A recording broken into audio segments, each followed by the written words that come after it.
At the start of the new year, every small business owner is asking themselves the same question. What's the one move I can make that'll take my business to the next level in 2024? LinkedIn Jobs knows that your success all depends on the team you surround yourself with. That's why LinkedIn Jobs has created the tools to help find the right professionals for your team faster and for free. Elizabeth, one of the things that I've been wanting to do is to upgrade and streamline my newsletter. And I knew to do that, I had to work with the very best people. And I knew that to put together a team like that, I could turn to LinkedIn Jobs because LinkedIn Jobs makes it so easy to identify the right people for the right job. LinkedIn also knows that small businesses are wearing so many hats and might not have the time or resources to hire. Post your job for free at linkedin.com/Gretchen. That's linkedin.com/Gretchen to post your job for free. Terms and conditions apply. Hello and welcome to Happier, a podcast where we talk about how to be happier. This week, we'll talk about how and why we should allow a tradition to evolve. And we'll talk to Bradley Tusk about his new novel, Obvious in Hindsight.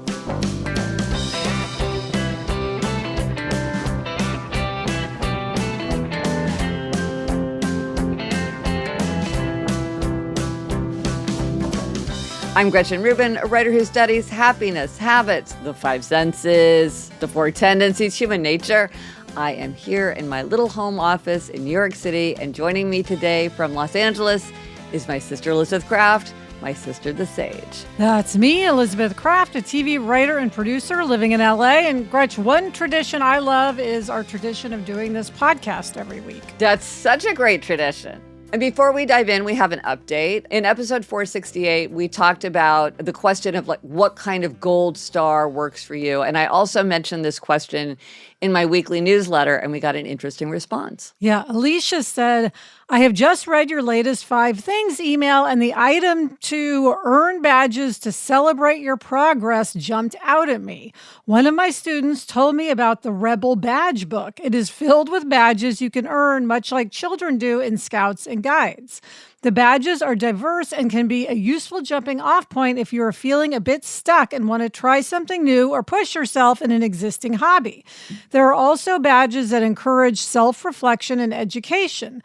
It's self-governed, but there is a very active Facebook community in which you can share your progress, ask for guidance, or take part in group challenges.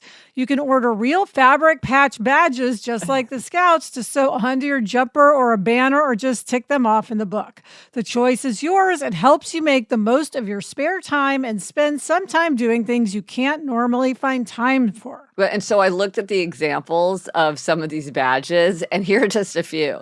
Activist, indoor gardener, mechanic, board games, circus skills, coder, confectioner, film critic, mixologist, music lover. So I think it's great to just look at the choices and get ideas of some activities that you want to do. It's super fun. If you're an obliger, the idea that you're joining in with all these people, that could help you stick to it. I will post a link to the Rebel Badge store in the show notes, but I just thought that this was super charming. So fun. I have to look and see if there's a Mahjong badge, Gretch. If there's not, you can start it. And if you want to sign up for my newsletter, you can sign up at GretchenRubin.com/newsletter. And this week, Elizabeth, our try this at home suggestion is to allow a tradition to evolve. Yeah, and we've mentioned this before, but it's really worth focusing on as a try this at home, because traditions about family and friends need to change over time as your circumstances change. Yeah, it's easy. You think of a tradition as being something that's locked in, but life is changing over time, circumstances, values, what's even possible. And so it's good to keep an eye on traditions so that we make sure that they are really vital and working for us and not becoming more of a drag than what they're supposed to do, which is to make life richer and more memorable and help people feel closer to each other. Yeah, like we've had to evolve our Christmas and Thanksgiving traditions, Gretchen, especially me. So when I got married, I went to doing the every other year at each big holiday, at which now, of course, feels like the tradition. It feels so-called normal now that we've done it for years. And then I even evolved that more because my sister-in-law was doing the same thing, but we were on off years. So we evolved to getting ourselves on the same schedule. So now we have a tradition that we're very happy with. Plus, I'm now hosting. Yes. Big gold star. You have evolved into that. You've personally evolved as well as evolved the tradition. Yes, and I love it. And a way that we've evolved family traditions is so my in-laws live right around the corner from us, and my brother-in-law and sister-in-law and their kids also live in New York City. And when all the grandchildren were little, we would go to their birthday party. We would celebrate them separately. Now we have clustered birthdays. So we have kind of like a December birthday group. We have a February birthday group, and a few stragglers that we will do separately.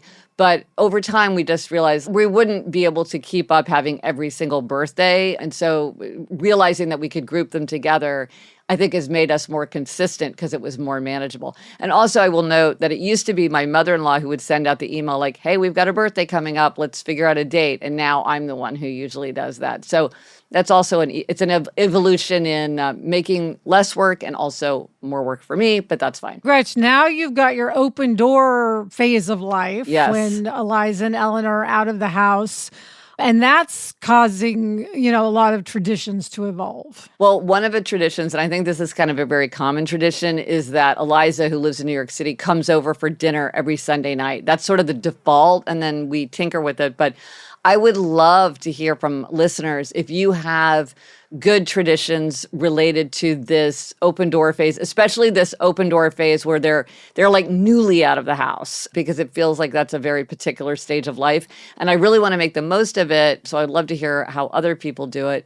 I mean, another thing related to this stage is, I have my Halloween photo gallery where every year I take a picture of the girls in their Halloween costumes, get a Halloween kind of themed frame, or like at least a black or orange frame, and add it to a gallery, and I put it out every Halloween.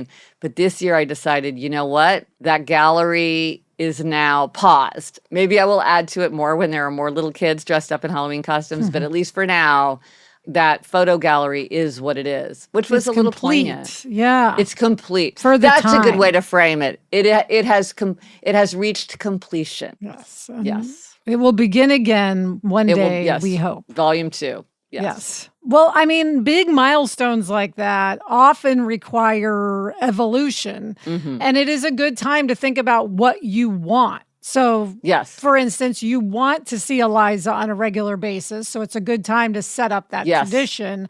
I think a lot of people who have kids out of the house like to have a regular time to FaceTime. Yeah. If, you can't see each other in person, that's another kind of tradition that evolves.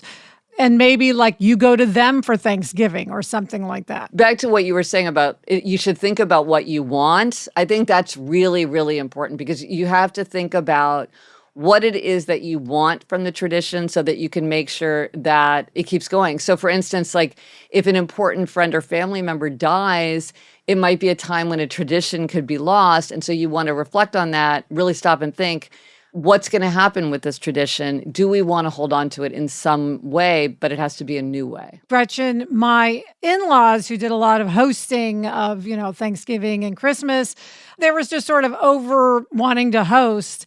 And that was a time, because that was kind of like a transitional time.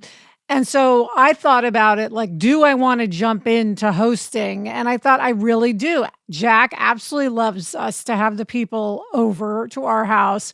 We always admired Mom and still do admire Mom's hosting skills so much. And I sort of said, okay, this is outside of my comfort zone, but I'm going to take this moment to embrace the idea of hosting. Mm-hmm. And as I was saying, I love it. Yeah, right. Well, and when you think about what you want, you might see the way forward. So, for instance, you might have a bunch of friends who love to go out for drinks, but you come to a point where everybody's comparing New Year's resolutions and they're all related about getting healthier, more exercise. And you could say, hey, why don't we switch it up? Instead of meeting for drinks after work, why don't we meet for a hike on the weekend? And that will serve the aim that we all share of getting healthier, but we're still having what's really important to us, which is just the time to hang out and have fun. But we're doing it in a new way that works works for where we are right now. Yeah. One tradition I love, Gretch, that has evolved is Galentine's Day. Yes, right. Women have really embraced the Yes. idea of having a friend's dinner. Yes. I think it's the day before Valentine's Day often. And I love that. It's a celebration of friendship. Yes. And, back to this idea of what do you want? This is also helpful if you're thinking about new traditions. And of course, new tradition sounds it's an oxymoron, but a tradition has to start at some point. And so you might think about, well, what do I want? How do I make it into a tradition? Like I thought one of my big resolutions from the Happiness Project was to be a treasure house of happy memories. And so keeping a Halloween gallery was something that served that aim. It was a new tradition that then became an old tradition. I remember reading, this came up in the context of obligers holding each other accountable, but I thought it was also a great example of starting a new tradition so that people are meeting their aims. It was a mother and a daughter, and the daughter, she wanted to read the Bible every day. And she also wanted to get up earlier, but she lived by herself. So what she did is she and her mother started a tradition that they would call each other at 7 a.m., read the Bible together, pray for each other, and then have their day. And I thought, well, this is so brilliant, right? Because it's accountability, which obligers need.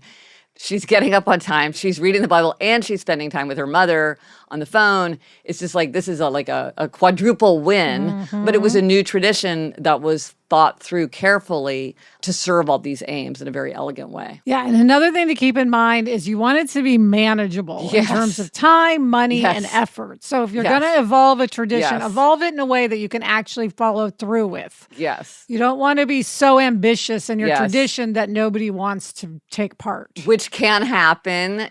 Absolutely, it can happen. They can gather more parts. And if you're thinking to yourself, well, why does this matter? Well, the research shows that for a happier life, traditions really have an important part to play. They help people stay closer together. They give children a feeling of family membership and continuity. They help keep memories vivid. They make time more memorable. They mark time. They're a great way to celebrate our five senses. I'm all about the five senses. And so much of what we associate with traditions is all of the sensory elements involved. So there's so many reasons to think about evolving a tradition so that they stay like a vital part of our lives. Absolutely. So let us know if you do try this at home and how allowing a tradition to evolve works for you. What tradition have you evolved? Let us know on Instagram, Threads, TikTok, Facebook. Drop us an email at podcast@GretchenRubin.com. Or as always, you can go to the show notes. This is happiercast.com/471 to get everything related to this episode. Coming up, we asked and you answered. We have happiness hacks about how to deal with those lights on devices that keep us awake at night. But first, this break.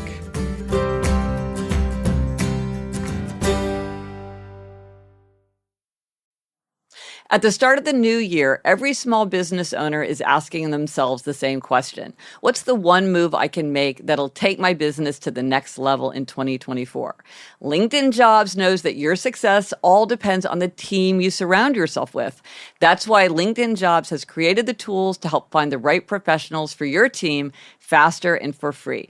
Elizabeth, one of the things that I've been wanting to do is to upgrade and streamline my newsletter. And I knew to do that, I had to work with the very best people. And I knew that to put together a team like that, I could turn to LinkedIn Jobs because LinkedIn Jobs makes it so easy to identify the right people for the right job. LinkedIn also knows that small businesses are wearing so many hats and might not have the time or resources to hire. Post your job for free at linkedin.com/Gretchen. That's linkedin.com/Gretchen to post your job for free. Terms and conditions apply. Okay, Elizabeth, it's time for the happiness hack. And boy, in episode 468, I put out a call. What do you do about those super bright lights that devices emit that you just think, oh my gosh, this thing is keeping me awake, this like blue light that's shining across the room at me? And it turns out that when you identify a problem, which I finally identified that problem, there are many very simple solutions. We got great suggestions from listeners. Yes, many people suggested stickers that cover lights on devices. Yes. This is a thing you can buy. Yes. Flanchy was the most often noted brand, but I don't know that it really matters. Yeah, these are special stickers that are made for this purpose. Yes, and neither of us got them because it's No Spend February, Yes. but we noted them and we will revisit the question in March. Yeah. And another thing you can use is Plastitac. I didn't really know about this, but it's a reusable adhesive mounting putty. Kathy wrote, it's easy to remove Plastitac with no mess or residue. No light leaks out, and it doesn't look terrible either. It sticks to any clean, dry surface, never dries out, and is 100% reusable. Just pull off the desired amount and knead until pliable. So if you have Plastitac around, this would be a great way to use it. Fantastic. Yeah. Jennifer said, when we're traveling or sleeping at someone else's house, we just pack a roll of blue painter's tape with us. That way, when we find a bright light on an electronic, we can just stick a piece or two of blue tape on top to dim it. Bonus, the bright blue color also makes it easy to remember to remove it before you leave. Yes, I thought that was a great idea. Many people also suggested painter's tape and noted that it comes in many colors. So I think it is a good idea if you're like using it outside your own home to have it be very conspicuous. And then finally, Shannon had a different solution, which is she recommends wearing a sleep mask because that blocks out all the light and then you don't have to worry about the device at all. So again, these are all excellent practical solutions, which I have to say, I hadn't considered any of them. So I'm kind of baffled why these all seem relatively obvious. Yes. Though I didn't know that there was like an actual product for this. So thank you, listeners, for all that great advice. Always good when you've identified the problem. And now for an interview. My friend Bradley Tusk is someone who has worn many hats. He has started businesses. He is the founder of Tusk Venture Partners, a venture capital fund. He has worked as a political strategist. He has opened an indie bookstore here in New York City called P&T Knitwear. He's very involved with important causes, doing work to end hunger and start mobile voting. And if that's not enough, he hosts a podcast called Firewall about the intersection of tech and politics. He wrote a memoir, The Fixer, and he just came out with a novel, Obvious in Hindsight. Here's a description of the novel. A tech startup and their cutthroat consultants will stop at nothing to realize their dream of filling the skies of America's cities with flying cars. And their opposition is equally determined to bring that dream crashing down. In the blisteringly funny Obvious in Hindsight, the new technology is flying cars and they're coming to a crowded urban area near you.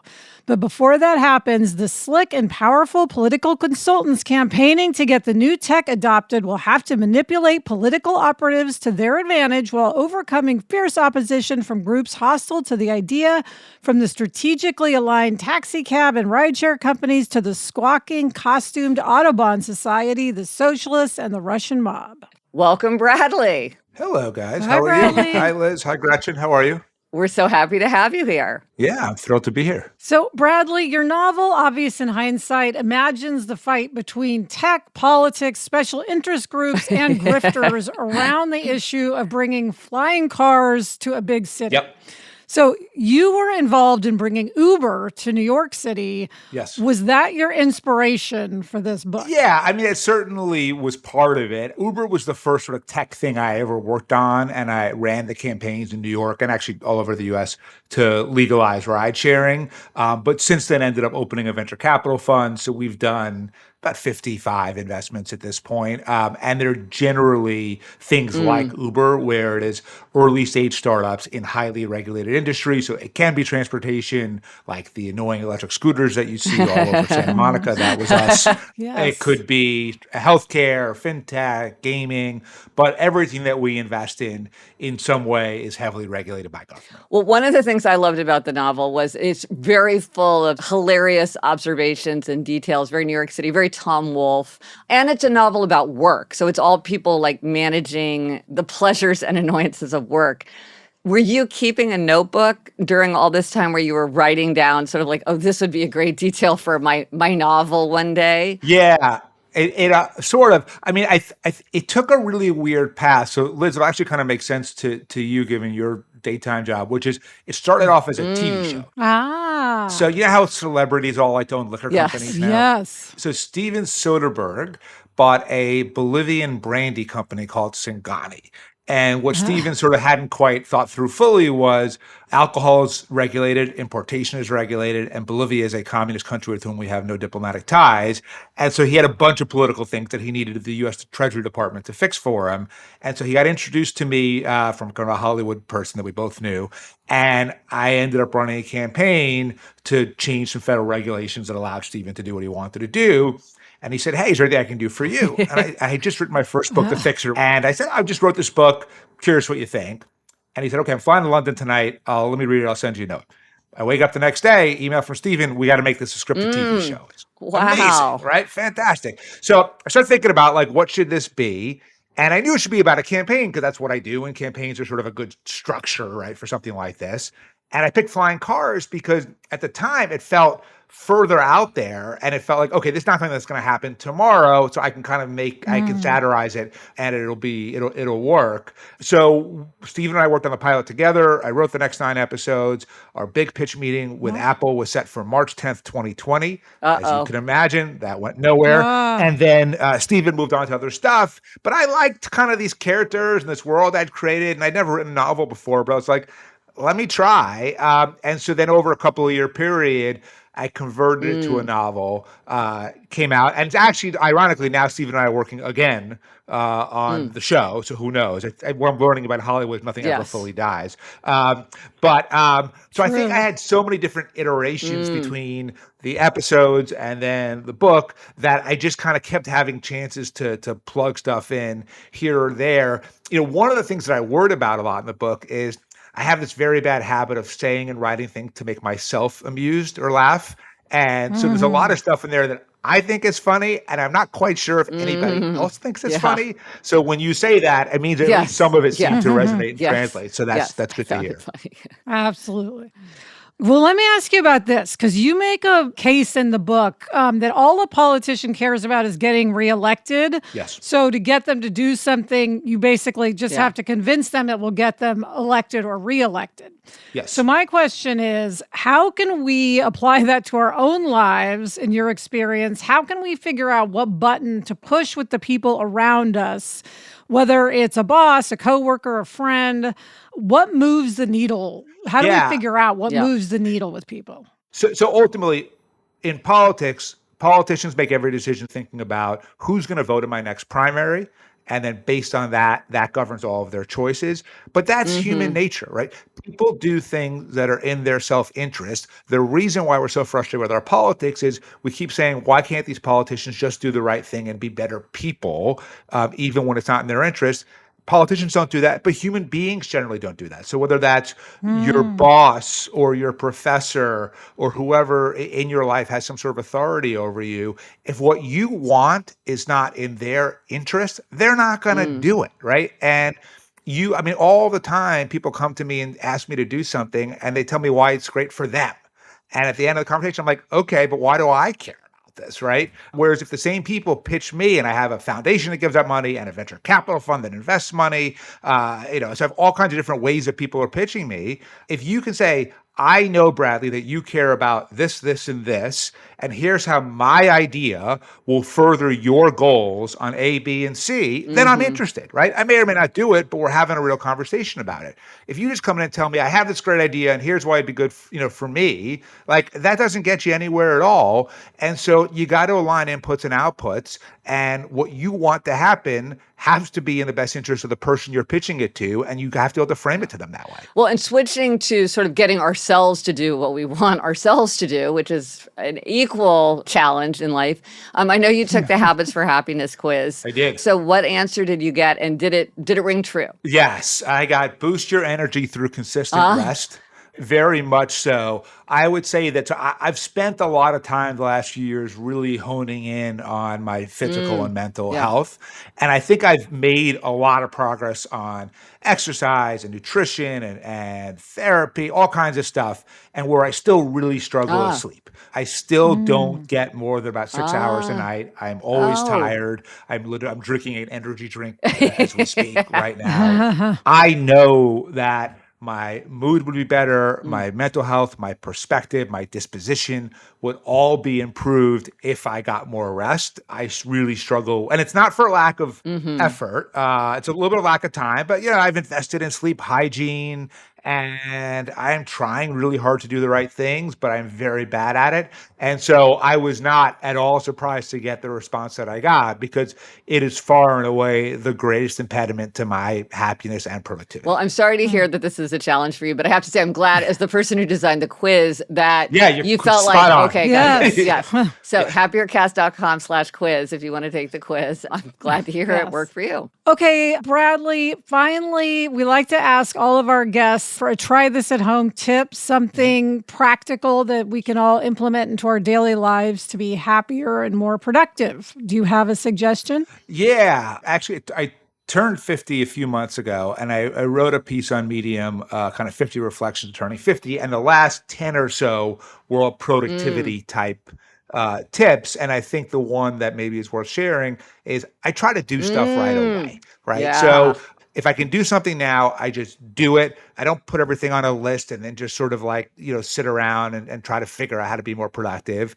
There are things that take more time or planning, but anything that I can sort of just knock off immediately, I just do it immediately. And as a result, I think I am one, much more efficient and productive, but two, I have a lot more time to do the things that I want to do because I'm not sort of dragged down by like, oh yeah, I got to respond to that email and I got to make that call and I got to click on that thing. Now, where you'll be annoyed is we're having a conversation and I'm also responding to someone else's email or buying something on Amazon or whatever it is at the same time. So I don't know that it is a great human trait, but it is highly productive and efficient. Yeah, well, we sometimes talk about the 1 minute rule. Good Anything point. you can do in less than a minute, do without delay. So it's all these ideas of like bang out the little things so you don't get weighed down by all the little things that just add up to really weighing us down. Right. Well, thank you so much. It was so fun to talk to you. Thanks for having me, guys. I really appreciate it. And thank you both. And thanks for reading the book. Thanks, Bradley. Coming up, Gretchen has a repeat demerit. This is a repeat from childhood. But first, this break.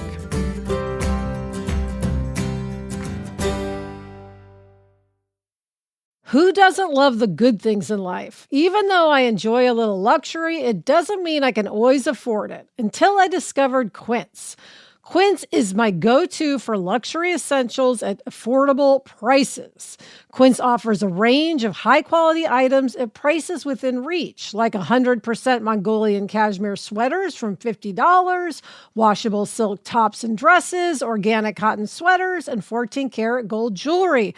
Gretch, I'm wanting to up my athleisure, and I got some amazing super soft fleece wide leg pants from Quince that have become a go-to.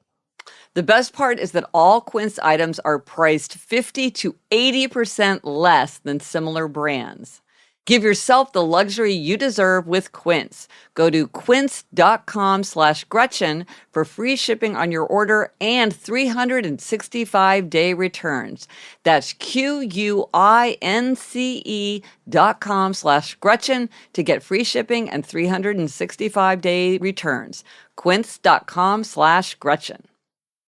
Cruise in style in a Toyota Camry. With available all-wheel drive and multiple driving modes, you can accomplish anything. Experience cutting-edge available tech like a multimedia touchscreen and wireless connectivity, complemented by the reliability of Toyota Safety Sense. It's no wonder the Camry has been the best-selling car in America for over 2 decades. Or check out a new Corolla and define your style with a model for everyone, from the sleek and affordable sedan to the super efficient hybrid and the hip and agile hatchback. There's a Corolla made just for you. Toyota has even introduced their spacious Corolla Cross as a hybrid for when your adventure calls for both maximum capacity and efficiency. And right now, your local Toyota dealer has vehicles in stock and is making delivery on new vehicles almost every day. So don't wait. Buy a new Camry, Corolla, or Corolla Cross today. Visit buyatoyota.com for deals, details, and more. Toyota, let's go places. Gretchen, you and I are both enormous fans of Audible. I listen to titles on Audible every single day. I listen when I'm walking the dogs. I listen when I'm in my car. I listen when I'm hiking. Right now, I'm listening to Outlive by Dr. Peter Attia in honor of it being January and me focusing on wellness. Well, and there are many wellness categories for you to choose from. There are titles related to physical wellness, mental, spiritual, social, motivational, occupational, and financial wellness. Audible members can keep one title a month to keep from the entire catalog. New members can try Audible free for 30 days. Visit audible.com/happier or text happier to 500-500. That's audible.com/happier or text happier to 500-500 to try Audible free for 30 days. Okay, Gretch, we are back with demerits and gold stars, and you have a happiness demerit that I've heard from you many times. Yeah, so I'm a hair twister. When I was young, I thought I would outgrow hair twisting. Spoiler alert, no, I did not outgrow hair twisting. But there was a period recently where I sort of wasn't twisting my hair very much. And I noticed it and I thought, oh, that's interesting. Maybe I am finally outgrowing hair twisting. And then also, without me really understanding why, I started twisting it again. And I don't know. I'm like, maybe other hair twisters want to weigh in, but like maybe it's literally like the length of my hair or the weather that makes the texture of my hair more fun to twist or less fun to twist. Like, I don't know why I sort of lightened up on the twisting, so I don't know why now it's coming back. But I'm trying to make myself more aware of that because I guess the bigger mystery is why did I stop? Because my status quo is that I am twisting it. I'm very conscious of the fact that I'm twisting it. So anyway, I'm giving myself this demerit again because it's a way to bring it up into consciousness more. Yes. So I want to pay more attention to patterns in my hair twisting. Okay. But how about you, Elizabeth? What is your gold star this week? Well, I'm sort of giving myself a gold star, Gretchen, but it's for the weekend away I just had. So we went away for the weekend with a group and stayed at this RV park in a cabin, which I probably talked about last year when I did it. I remember you doing this. Great time. And Adam played in a golf tournament. And here's why I'm giving myself a gold star. It was an extremely rainy weekend. Ooh. And normally I am the person who would the whole week up, I'd just be like walking around the house. Is it going to be raining? Is it going to be raining? Should we even go? Like, this is terrible. It's going to be raining. And then we'd get there and it'd be raining. And I'd be like, it's raining. And, we spent money on this cabin and we're doing this. And what does this mean? Yeah. And I just decided I just did not care about the rain. I just decided it's raining. It's raining. Who cares? Right. Like, we'll be inside. Adam will golf or he won't golf. Jack had a friend with him, which was great. And I'm like, if they are just in the cabin, they're in the cabin. It's raining. And it's not my problem that it's raining. And we had the dogs. I'm like, the dogs are going to get wet. It's fine. I have a towel. I'll dry them off. And I just let it go, my anxiety over the weather. And I had a great time. And it really didn't matter that it was raining. And plus, side note, Adam did get to golf, which was good. Did you start fretting and then stop? Or did you just, the minute that the rain started, you could see that this was going to start becoming irksome and you nipped it in the bud? Well, I saw that it was going to be raining days in advance. It was very clear that it was going to be raining. It was a big storm coming in. And so I started fretting. And then I don't know why, because it's very unlike me, I had the wherewithal to just let it go. Well, it's funny because the weather is like, if you were going to say, what is something in your life that you have absolutely no control over? It is the weather. Yes. You can control, like, do you bring an umbrella? Do you wear a hat? Do you bring waterproof shoes? But you cannot control the weather. And you were just like, I can't control the weather. Yeah. So anyway, I'm happy because I had enjoyed it, had a great time. And, the rain in some ways made it very cozy and fun. We don't get a lot of rain in Southern California. So. Well, and it's interesting, too. It might have been that even if you'd been anxious and worried about it all the time leading up to it, once it started, you might have enjoyed it and had fun with it, but you would have had all the downer of worrying about it ahead of time. Yes. Whereas this way, if it's terrible, and I'll just experience that when it happens, but I don't need to worry about it now. And then when it actually happened, it wasn't terrible at all. So yes. So lesson for life. Try Yes. not to worry about that which you cannot control. yes, wise words, Not easier said than easy. done. Not easy. The resource for this week. Well, we were talking about badges earlier for all these fun things that you can do. In the Happier app, you can now get badges because people do love a badge. It's a form of gold star. It is such a fun new feature. Elizabeth, you and I are enjoying getting our badges. If you want to start earning badges yourself, you can sign in or sign up at thehappierApp.com. Shared them on social media. You get a gold star from us for every badge you complete. So again, that is thehappierApp.com. Or I'll link to it from the show notes. Elizabeth, what are you reading? I am still reading My Name is Barbara by Barbara Streisand. I am reading Heretics by G.K. Chesterton. And that's it for this episode of Happier. Remember to try this at home. Allow a tradition to evolve. Let us know if you tried it and if it worked for you. Thank you to our guest, Bradley Tusk. You can read his novel, Obvious in Hindsight, and listen to his podcast, Firewall. Thanks to our executive producer, Chuck Reed, and everyone at Cadence 13. Get in touch. Gretchen's on Instagram, Threads, Facebook, and TikTok at Gretchen Rubin, and I'm on Instagram and Threads at Liz Craft. Our email address is podcast@GretchenRubin.com. If you listen to this podcast, give yourself a badge for being a podcast listener. And then if you recommend the show to a friend, give yourself a gold star for that. Until next week, I'm Elizabeth Craft. And I'm Gretchen Rubin. Thanks for joining us. Onward and upward.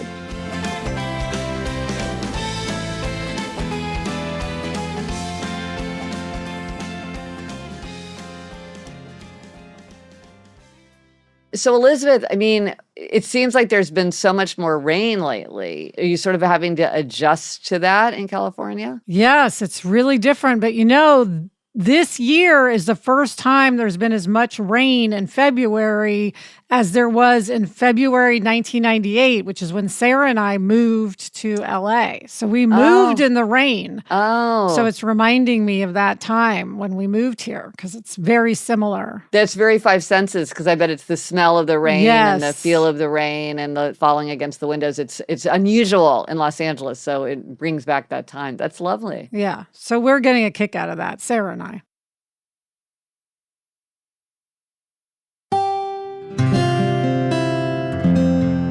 From the Onward Project.